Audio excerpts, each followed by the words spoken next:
actors, places, and we are going live in 5, 4, 3.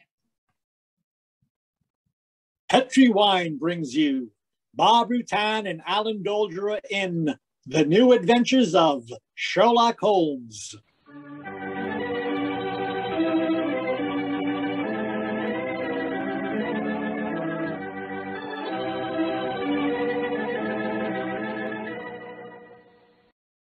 The Petri family, the family that took time to bring you good wine, invites you to listen to Dr. Watson as he tells us another exciting adventure he shared with his old friend, that master detective, Sherlock Holmes. And you know what I wish I could share with you sometime? A bottle of Petri California sherry. Have you ever tasted Petri sherry? It's just perfect before dinner. Why, that Petri sherry can change the usual before dinner lull into a special event. And that's a fact. Just look at that clear color of Petri sherry. It's a deep, rich amber, clear and cheerful looking. And wait till you taste it. That's when you find out for sure just how good a wine can be. That's when you find out just what I mean when I say that the flavor of Petri sherry comes right from the heart of the grape. Try Petri sherry by itself, or with hors d'oeuvres, or canapes, or whatever you call those little cocktail sandwiches, and say if you like your sherry dry, well, that Petri California Pale Dry Sherry is the sherry for you. Just be sure the label says Petri, the proudest name in the history of American wine. And now let's look in on our old friend, Dr. Watson. Doctor? I'm out here on the patio, Mr. Viola. Come out and join me. Oh. Sound, footsteps. Quiet, Minnie, quiet. Down, Marcia. Good puppies, good puppies. Oh, I see the welcoming committee is here. Yes, the little scoundrels. They're beginning to think they own this patio. Scoot them off the chair, Mr. Viola, and settle yourself down. All right, off you go, Pops. Off you go. Go on. Off you go. That's it, my girl. As a matter of fact, it's rather appropriate the puppies should be here tonight, Mr. Viola. As in the story that I'm going to tell you, a dog will play a most prominent part. A dog? What kind of a dog, Doctor? Now, my boy, don't get me anticipating my story. For once, I'm going to start at the beginning. Which was? On a summer morning in 1890, not long after my marriage. I'd gone back to my private practice, you know, and Sherlock Holmes was living alone in our old Baker Street rooms. Oh, so you still saw him, I suppose? Oh, indeed I did, Mr. Viola. In fact, on occasion, I even persuaded him to forego his bohemian habits so far as to visit my wife and me. But to get back to my story, I'd been exceptionally busy that summer, and my constitution was feeling rather, well, shall we say, nervy and run down. So much so that Mary, Mrs. Watson, persuaded me to take a fortnight's holiday. We went down to the charming little village of Taplow on the lower reaches of the River Thames.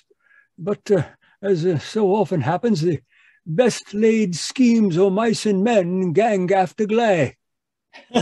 I guess the holiday backfired on you, Doctor, and you found yourself involved in a mystery. Maybe a mystery calling for the aid of your old friend Sherlock Holmes? Quite correct, Mr. Viola. We'd only been down there a couple of days when the trouble began. In fact, the whole thing became so involved that I thought the best thing to do was to put the whole strange story in a letter to Sherlock Holmes. This I did. And I can imagine how he chuckled as he read my letter. Sound, clock, ticking. Oh, dear old Watson. Seems to be a little out of his depth. My dear Holmes, I need your help, or at least your advice. 2 days down here, and I've become involved in a most unusual problem. It began this morning when Mary and I went out for a breakfast stroll. The sun was shining, the birds were singing, and there seemed every indication of it being a happy and carefree... Sound. Clock out. Birds singing. You know, Mary, I've always thought up until now that balmy was rather a silly word. I still do, John dear. Nevertheless, it's the only possible word to describe a day like this eloquently. Very well, dear, it's balmy. Personally, I'm so happy to see you relaxing that I don't care what the weather's like. You've been working much too hard. Yes, it's been a busy year. Yes, and last year Sherlock Holmes monopolized most of your time. At least I've got you to myself for once. You dear little thing, you've always been rather jealous of my association with Holmes, haven't you? Not jealous, dear, but I must confess his influence on you wasn't entirely for the good. He had a habit of keeping you out all night. And you should be used to that, dear. After all, it happens often enough in my practice. True, John, but on those occasions I know where you are and don't worry about you. And again, you've copied so many of Mr. Holmes' eccentricities. Keeping your tobacco in a Persian slipper, for instance. Oh, well... And oh, John, oh, look down, look! Do you see that woman walking across the field towards us? Yes, well, what's the matter? Do you know her? I'm not sure, but I think it's Ellen Warburton.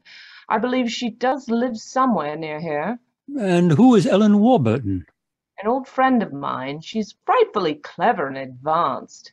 She's interested in women's suffrage and all sorts of things. Sounds dreadful. Imagine giving women the right to vote. Their place is in the home. It is Ellen. Ellen Warburton. Oh, how are you? Mary Moss, how very nice to see you again. I'm Mary Watson now. This is my husband. How do you do, Miss Warburton? How do you do? Mary, I'd heard that you'd married. Aren't you a medical detective or something, Mr. Watson? Not quite, dear. You see, I hold the degree of Doctor of Medicine from the University of London, madam. But he's helped the great Sherlock Holmes on many of his cases. That's how I've heard of him then. Do you mind if I walk with you a little ways? Of course not, Ellen. Come along. Do you live near here, Miss Warburton? About 4 miles away, Doctor, at Chebby Grange. I'm a glorified housekeeper for my uncle, Colonel Warburton. Oh, dear, that sounds rather dull for you. As a matter of fact, the state of my uncle's health at the present moment makes it anything but dull for me. That's why I asked if I might walk with you for a ways. Well, what's the matter with him, Ellen? He's going mad before my eyes, and I can do nothing to help him. Mad? Oh, come now, Miss Warburton. Surely you're... Doctor, I'm not an hysterical girl. In fact, I regard myself as something of a scientist. I studied physics for a number of years at Bristol University, and I tell you that my uncle is going insane. What are the symptoms? Most of the time he's perfectly normal, but when these attacks get on him, he gets in the most frightful rages and says the strangest things. He's even complained of hearing a shrill, piping whistle that comes out of nowhere. I can't hear it, nor can anyone else, but Uncle gets into the most dreadful state. I wonder, would you have a look at him for me, Dr. Watson? Well, I don't really feel it's my... Of course, John will do everything he can. Oh, thank you so much. Then supposing you both come over for dinner. Sound. Clock ticking. And so, my dear Holmes, at 7 o'clock this evening, we found ourselves approaching Chebby Grange. It was rather a forbidding-looking place, covering a little more than an acre, I should say. As we stood waiting for admittance, I must confess that I was not entirely at ease. Sound. Clock out. Heavy. Door knocker. 4 times. Gloomy-looking place, isn't it, Mary? It is a little forbidding, John dear. Sound of tom-tom and humming off. Oh, dear. What's that? Oh, sounds like a tom-tom. Someone's singing a weird chant. Seems to be coming from the direction of that barn over there. Doesn't seem quite appropriate, dear, does it? I mean, not in the heart of Buckinghamshire. Why not knock on the door again, John? Yes, all right, I will. Perhaps they didn't hear us. Sound. Heavy door knocker. 4 times. Unbolting of door. Oh, they did. Sound. Door opens. Who is it? Oh, guests. It's Dr. and Mrs. Watson, my good man. Acker's the name, sir. Come in, please. Sound. Footsteps. Door closes. The colonel's expecting you, sir. He's in the study. This way, sir. By the way, Hacker, as we were waiting outside the front door, we heard a strange chant, and it sounded as if someone was beating a tom-tom. Oh, that was Miss Nada. You'll be hearing more of her. Sound. Clock ticking. Promising beginning. Let's see what happened next. This very unpleasant fellow Hacker showed us into the study where we met Colonel Warburton. At first, it was hard to believe that he was a sick man. He looked well enough, and his conversation was sprightly. Spent most of his army life in Africa as a military governor in a Zulu district. The African spears and other trophies that lined his study walls bore mute evidence to his past life. He encouraged me to tell him something of my own army experiences. Oh, dear, poor fellow. He was really rather... So there I was, Colonel Warburton, on the howdah of this wretched elephant. The river was a raging torrent, and I couldn't get the confounded animal to budge. Well, I'm a pretty strong swimmer, you know. I've won several cups for swimming, as a matter of fact, and of course I was a younger man then, and... John, dear? Yes, Mary? You interrupted Colonel Warburton's story, dear. Oh, sorry. I thought it might be interesting to him. Do go on, Colonel. Your story was so interesting. You were telling us that you were intercepted by an African drum code message. Oh, yes. Well, I don't want to sound conceited, but I doubt if there was another Englishman in the world who could have told you what those particular drum beats meant. I don't doubt that, Colonel Warburton. Well, I'd spent a good number of years studying the native customs. I spotted the code right away. It meant that an uprising was planned to start throughout the whole province at noon the next day. Of course, I had to... there it is again, that devilish whistle. Can you hear it, Dr. Watson? Mrs. Watson? I can hear nothing, sir. Nor can I. Oh, of course not. No one can hear it but me. Now, Colonel Warburton, don't get excited. It's black magic, that's what it is. Oh, really, sir? Yes, black magic. You must realize that the powers of jungle witchcraft are completely unknown in this country, Dr. Watson, but I know of them, and I can think of many people who might wish to apply them against me. Sound. Knock at door. Come in. Sound. Door opens, then closes. It's you, Nada. Great Scott, she's very beautiful. Nada, I want you to meet some friends of Ellen's, Dr. and Mrs. Watson. I am very pleased to meet both of you. How do you do? How do you do, Miss Nada? Nada's father was a Chakajula, one of the greatest Zulu chieftains I ever had the privilege of knowing. He did me the rare honor to swear blood brotherhood. So when the missionary sent Nada to England to complete her education, I insisted that she spend her first few months here, under my wing. Listen. What is it, Colonel? That whistle again. For heaven's sake, say that you heard it this time. Please say that you did. I didn't hear a thing, sir. Well, I did. And I know where that sound came from. Sound. Quick footsteps. No, put down that spear at once, will you, Colonel Warburton? Oh, the devils are trying to kill me. I'll kill them first. John, stop him. No, don't throw it, sir. Don't throw it. Someone's opening the door. Sound. Door opens. Spear hits wall. Uncle! Oh, it's Ellen. Great Scott, that spear missed her by an inch. Uncle, what is it? Oh, the whistle. I heard it again, Ellen. I'm going to find out where it came from. Sound. Running footsteps.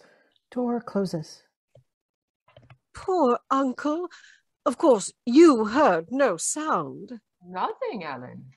What can we do to help him, Dr. Watson?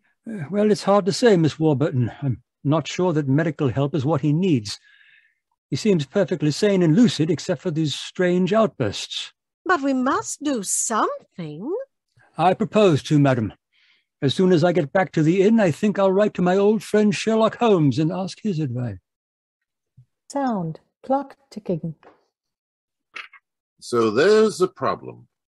I can't feel that the man should be committed to an asylum, and yet obviously, when these attacks are on him, he's mad as a hatter.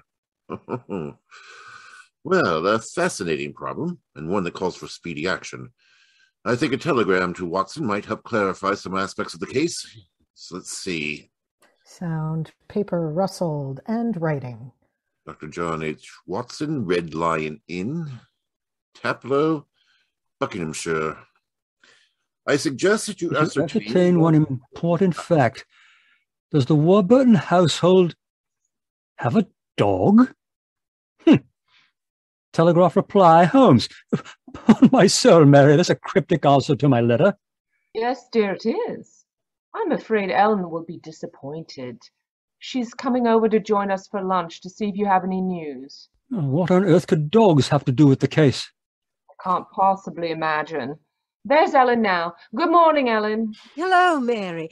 Good morning, Doctor. Good morning. I suppose it's too early to have received any reply from Mr. Holmes? As a matter of fact, I have. I just got this telegram from him. You can read it if you like. Sound. Paper rustle. Can't see that it makes much sense myself. But that's extraordinary. I did have a little dog. He was killed a week ago, but it didn't occur to me to tell you about it yesterday. But that's amazing. How could Mr. Holmes have known about it? There's very little that Holmes doesn't know, my dear. How was your dog killed, Miss Warburton? I found him on the grounds with his head smashed in by stone. Oh, how dreadful. Who do you think did it? It might have been a poacher, and then again, it might have been... Your uncle? It's possible. When he's in those rages, I don't know. I don't think he knows what he's doing. Yes, that's very important. I think I shall go and send Holmes a telegram at once. Don't wait lunch for me. And so, Mr. Viola, later that day, Mary and I went for a stroll to the station. Sound. Train engine and whistle. Why did we have to walk over to the station, John dear? Oh, to see if there was an answer at the station telegraph office to the wire that I sent Holmes. But it's only 4:30, dear. It's hardly possible for him to have answered as quickly as that. In any case, they deliver the telegram to the hotel, you know. Well, it was a nice walk, my dear. Hello, there's a train in the station now. Wonder where it's from. Why don't you ask that porter, dear? Oh, it's not a bad idea. Porter? Hey, What train is this? it's the London train, sir. Right on time. Next stop, Reading. Oh, not many people getting off here, are there? Great Scott, look who's here! Oh, dear, it's Mr. Holmes. And he's got a dog on a leash. Holmes! Watson, my dear fellow, how are you? Mrs. Watson, how nice to see you again. Thank you, Mr. Holmes. I'm delighted you're here, old fellow. We walked over to the station to see if you'd answered my telegram, and here you are in person. Well, it occurred to me that I could be down here in the same time that it would take a telegram to reach you. And I decided a day or two in the country would make a pleasant change. And there's also the fact that Colonel Warburton's problem interests me enormously. But why on earth did you bring a dog? Well, I thought in this case, a dog would be of invaluable assistance. Oh, be careful. Yes, look out, old chap. I think it would be safer not to pat him. I picked him up in the Mayhew Road for a couple of florins, and I fear he's a dog that should have remained in London. A singularly unattractive nature seems to have been entirely ruined by our last train ride. Unpleasant brute. Isn't he? By the way, Holmes, what do you make of the case from my letters? Well, I should prefer to reserve my judgment until I've met the Colonel. However, I will vouchsafe one opinion. Oh, what's that? To paraphrase a proverb, don't disbelieve all you don't hear. Oh, Dr. Watson, is this the dog you were talking about before? Patience, Mr. Viola. Take another sip of your sherry and listen.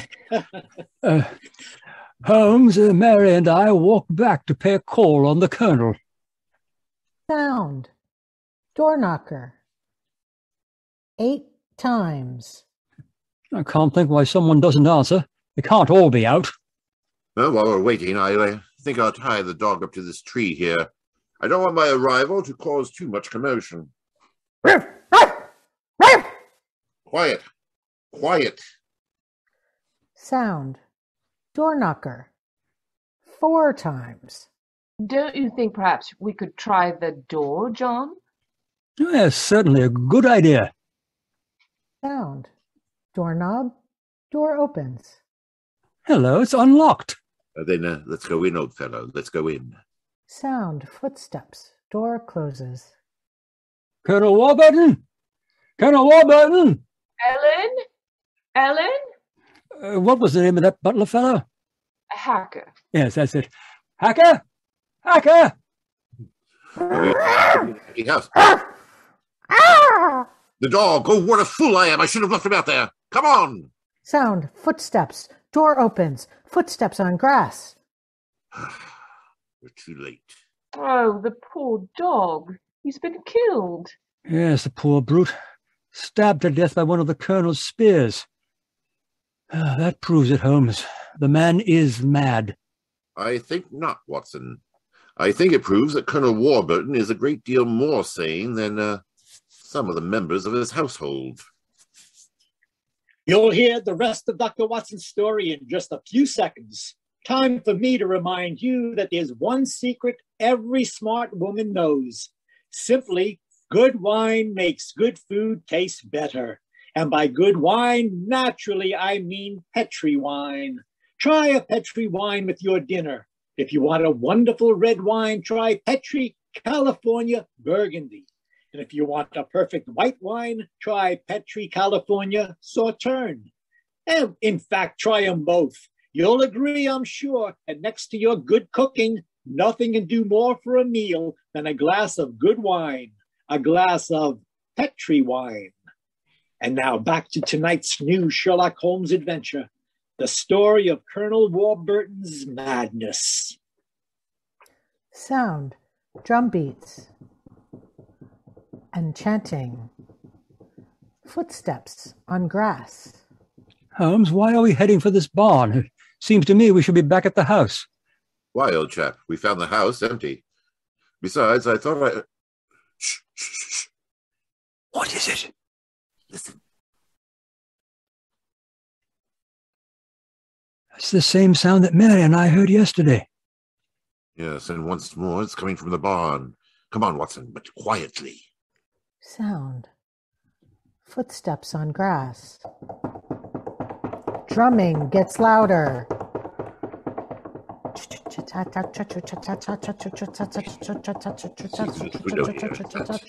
The voodoo girl, Nada. She's beating a drum and shouting. Who's the man with her? It's Colonel Warburton. No, it isn't. It's that servant fellow, Hacker. What in thunder's he doing here? Hey, they assist him, Miss Nada, in some of her African mysticism. It's black magic they're dealing with. Shh. Just as the Colonel said. Let's go in and catch them red-handed. No. Stay quiet. We'll talk to them soon enough. At the moment, I feel it's much more urgent that we find Colonel Warburton. Come on. We hurried back to the house, Mr. Viola, where we finally saw Colonel Warburton. Sound. Footsteps on gravel. There's the Colonel, pacing up and down in front of the house with Mary and his niece, Miss Warburton. We shouldn't have left the women alone with him. You know, the man's dangerous. I don't think the women have been in any danger, Watson. John, dear, where have you been? Holmes and I decided we'd take a little walk. It proved very interesting. Miss Warburton, this is Mr. Sherlock Holmes. How do you do, Mr. Holmes? I'm so glad you're here. Why, thank you, Miss Warburton. And this is Colonel Warburton and Mr. Sherlock Holmes. Sherlock Holmes, eh? I suppose you think I killed your wretched dog. Well, I might have done it. When I hear that whistle, something seems to snap in my brain. I might have killed it. Why doesn't your doctor friend certify me as insane? Send me where I belong before I do any worse damage. Sound running footsteps on grass. Poor man. Isn't there anything you can do for him, Mr. Holmes? I most certainly will try to, Miss Warburton. Watson, old fellow, I wonder if you would follow the Colonel and give him a sedative. I'm afraid he has quite an ordeal before him. Of course I will, Holmes. Sound footsteps leaving. Mr. Warburton, where were you when my dog was killed? Down in the greenhouse. As soon as I heard the poor animal yelping, I ran up to the house. I see. Mr. Holmes, you are going to be able to help the Colonel, aren't you? Oh, I'm convinced of it, Mrs. Watson. That is why I brought a dog with me from London, but now that he's dead, I must obtain another one before I can proceed further with the case. I wonder where on earth I can find dogs. Why, look down by the gate. There's a little girl walking with a dog.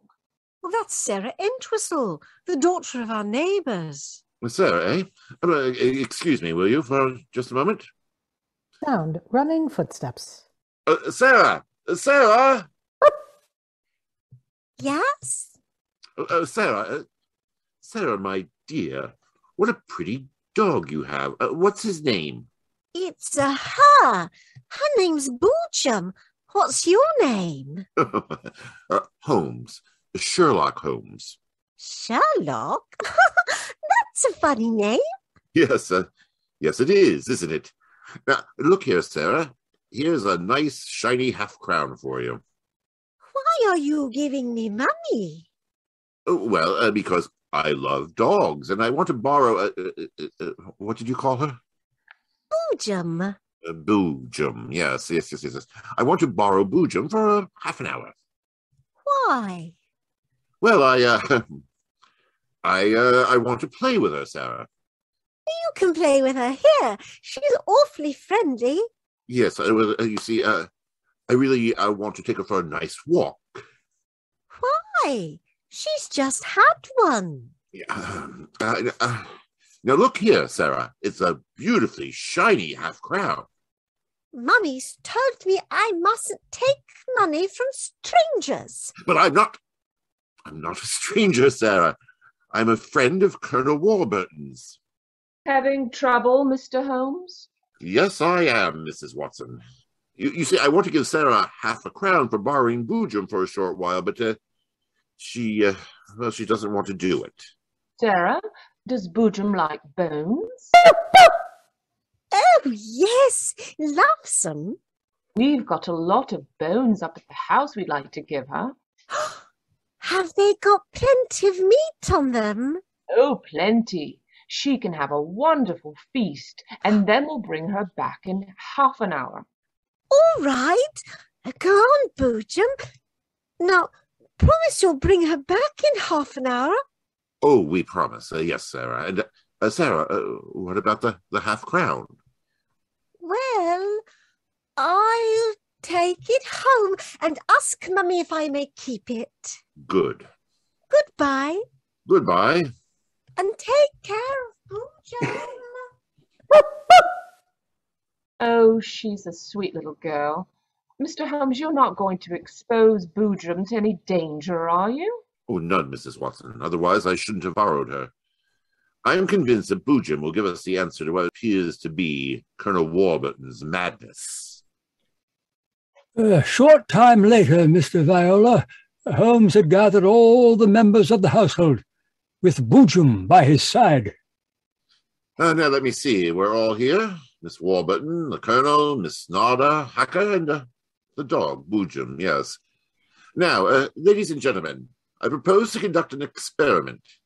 Before I conduct it, I should like to point out the chronology of the events in this case.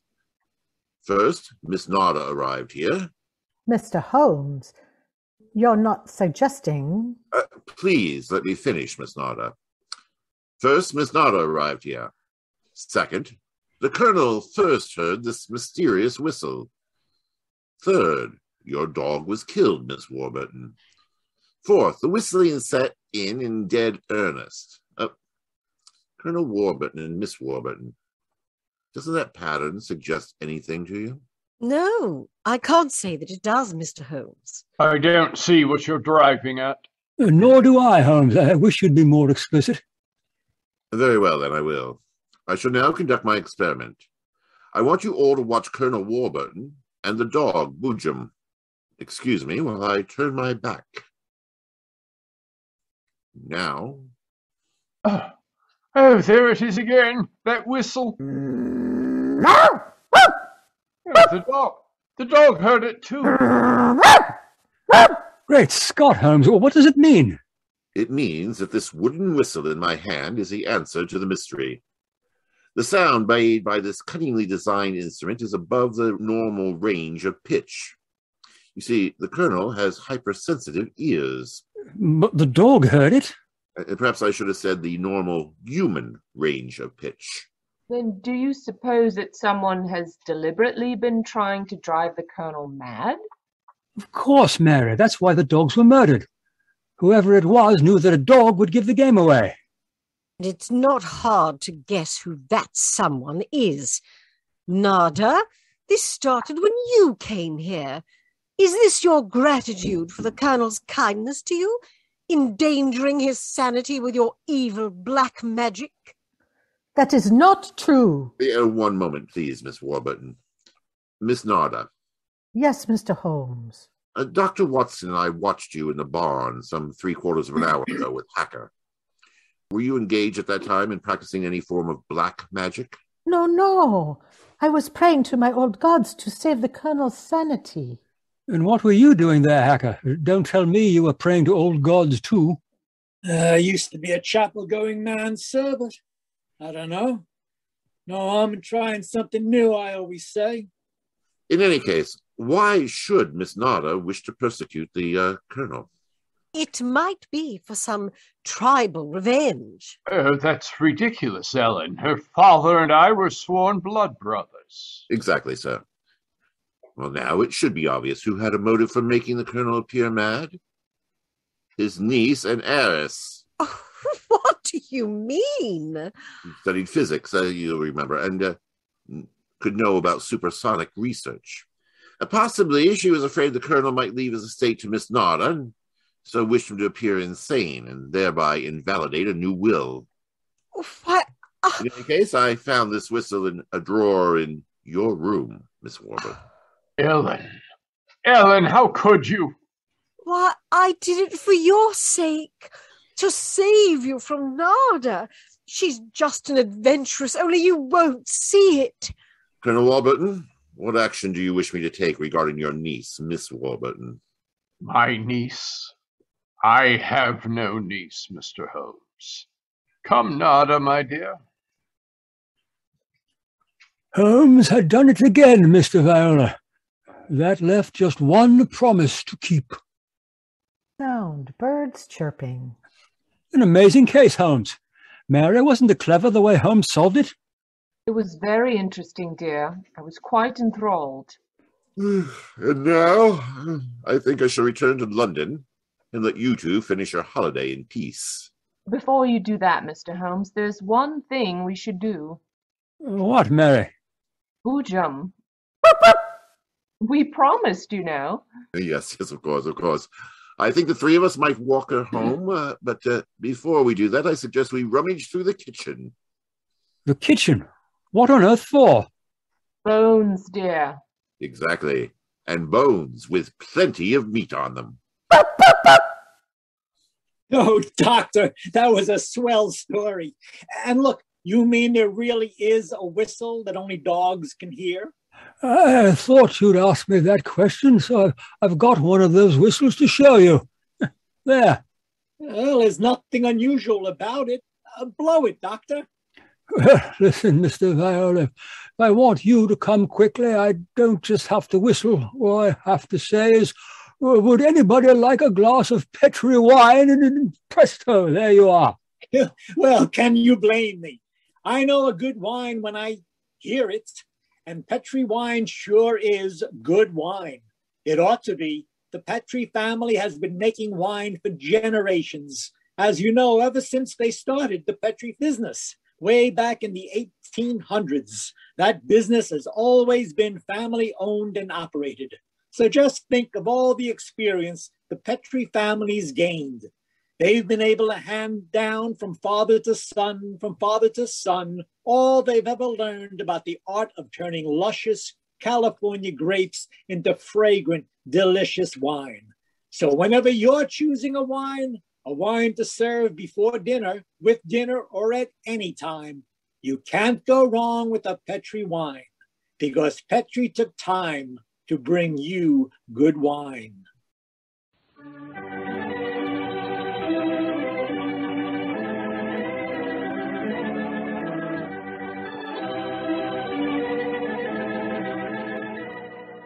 Tonight's Sherlock Holmes adventure was written by Dennis Green and Anthony Boucher and is based on an incident in the Sir Arthur Conan Doyle story, The Engineer's Thumb.